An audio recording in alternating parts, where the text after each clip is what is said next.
Ladies and gentlemen, welcome back to History Clash, 1848 edition, the ultimate showdown of one of America's most legendary fighters for justice. Today, we're diving deep into the revolutionary battle that was Elizabeth Cady Stanton and the women's suffrage movement. Buckle up, because this is more than just a protest. It's a seismic shift in how we define equality and human rights. With me, as always, is the one and only Professor Leaf, the feline historian who can catapult through history faster than a flash of lightning. Ready to dissect the plays, Professor?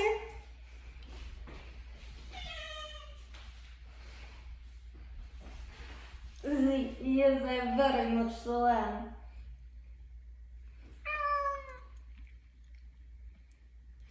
I'm feeling ready to tackle this one. Elizabeth Cady Stanton wasn't just a protester.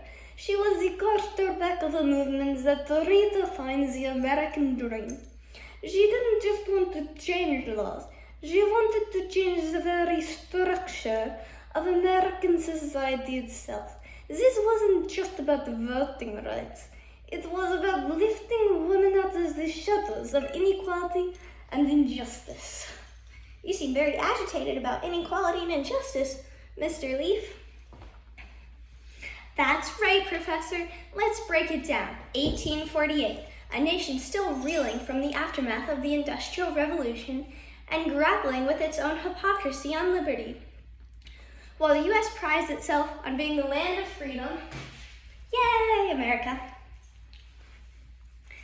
It was a land where women were systematically denied the most basic of rights. That's where Elizabeth Cady Stanton enters the scene. Together with Lucretia Mott, she's not just challenging social norms, she's challenging an entire system of oppression. She's organizing the first ever Seneca Falls Convention in upstate New York.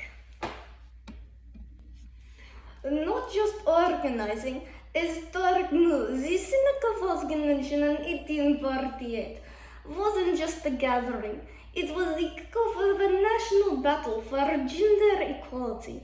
Stanton, who had been inspired by the abolitionist movement, knew that the principles of liberty and justice could not apply to just half the population. She drafted the Declaration of Sentiments, which mirrored the Declaration of Independence, but was a vital tweak. We hold these truths to be self-evident, that all men and women are created equal. That one line, it was a thunderclap that sent ripples to the political establishment. You said it, Professor. The Declaration of Sentiments was revolutionary, not just in its message, but in its timing. It wasn't just about demanding the right to vote, though that was the central focus. It was a call to dismantle the entire framework of women's subjugation. Stanton and her allies understood that the right to vote wasn't just a box to check. It was the key to unlocking women's access to power in every realm of life. From owning property to participating in politics, this wasn't just about a single issue. It was about reshaping the American identity. Absolutely. What's important to note is that Stanton wasn't acting in a vacuum. Her work didn't just exist in isolation. It was connected to the broader movements of the time. She was closely linked to the abolitionist movement. Just like Frederick Douglass, she saw the oppression of women as part of a larger tapestry of injustice. And what did they both understand? That interconnectedness of struggles, whether it was freedom, slavery, gender equality, or racial injustice, was the core of the American fight. Exactly.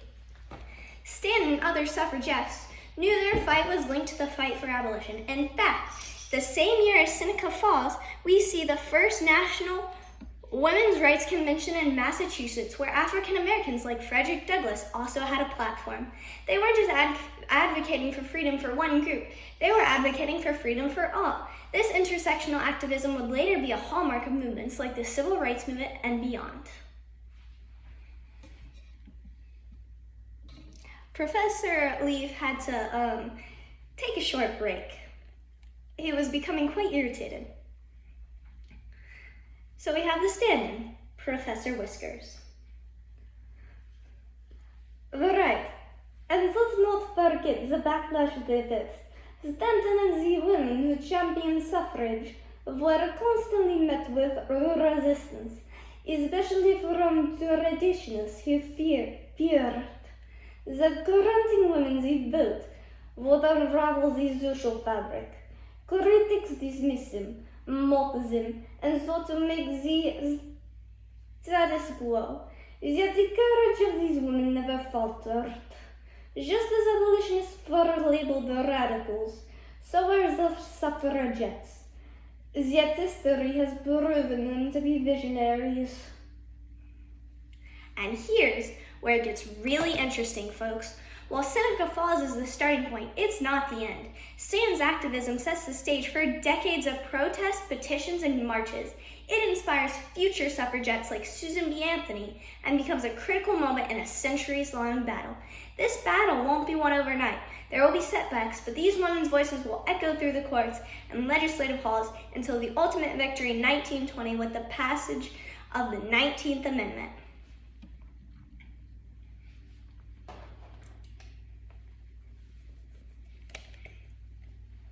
The 19th Amendment is a monumental victory, but we must understand it's not just win for women. It's a win for America, because a nation that marginalizes half its population cannot fully thrive. The suffrage movement, and especially figures like Stanton, pushed America closer to living up to its own promises of freedom and equality. Without women's voices at the table, the American experiment would always be incomplete. Let's zoom out for a second. What Stanton fights show us is that movements don't exist in a vacuum. Her struggle for women's rights echoes the same language of equality and justice seen in earlier revolutions. The American Revolution, the abolitionist movement, and even later, the civil rights movement. The themes of liberty and justice, they aren't static, they evolve over time. And activists like Stanton lay the groundwork for future generations. And let's be clear, Stanton's actions didn't just inspire suffrage, they also laid the philosophical foundation for later struggles, like reproductive rights, workplace equality, and gender justice. Exactly. The suffrage movement may have started as a fight for the vote, but what it sparked was far bigger. A cultural revolution. Stanton and her colleagues broke down more than just legal barriers. They laid bare the gender structures that had kept women and other marginalized groups out of the public sphere for centuries. They didn't just fight for their own rights, they fought for all of us. Elizabeth Cady Stanton wasn't just a leader of her time. She was a visionary who fundamentally changed the trajectory of American democracy. Her work didn't just alter the legal landscape, it challenged us to reconsider what equality really means. The suffrage movement, with Stanton as one of its pioneering forces, was a turning point.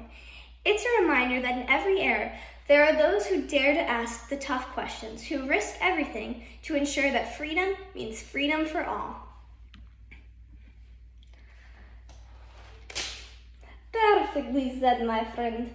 Stanton may have faced adversity, but her legacy is woven into the fabric of American society. And just like the protesters of today, her message will never fade. Change, when it comes, often takes time, but it is inevitable. And with that, we close another electrifying episode of History Clash.